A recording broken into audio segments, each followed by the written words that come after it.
So the most important thing about this outbreak from the beginning is to recognize the fact that we're only safe if we are all safe.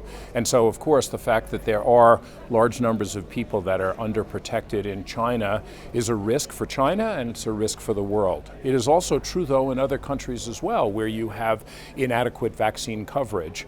The difference in those countries is they've tended to have epidemics of COVID go through, and a lot of the population has immunity from natural infection. But what we still recommend, since we may be done with the virus, but it's not done with us, is that everybody is vaccinated around the world, including recent boosters, so that they can best protect themselves against severe disease and death.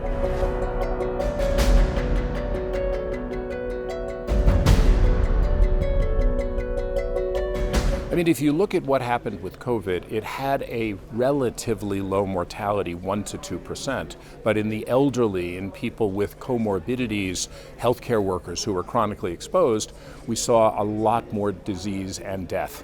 So what we tried to do is to reduce the infection if we could, but the important thing was to protect people from severe disease and death. And so by targeting those groups, you end up stabilizing the healthcare system, stabilizing the country, and will allow you to open up, as we've seen now in many countries, still using precautions when you have a high risk of exposure, but going to a much more normal way of being.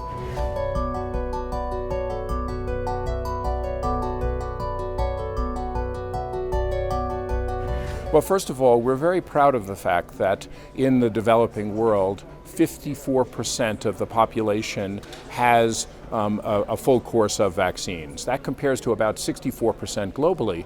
Now, there hasn't been equity, and of course we want equity. So in the beginning of 2022, there was 34 countries with less than 10% coverage. Now there are 7. So we want to see those numbers coming up.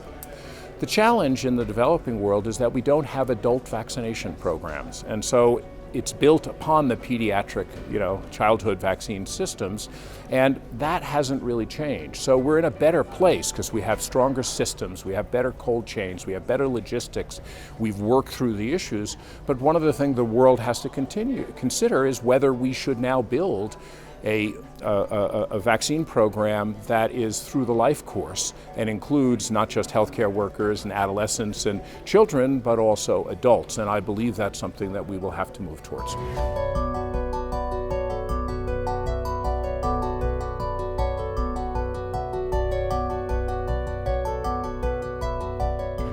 So preparation for a pandemic is a global public good.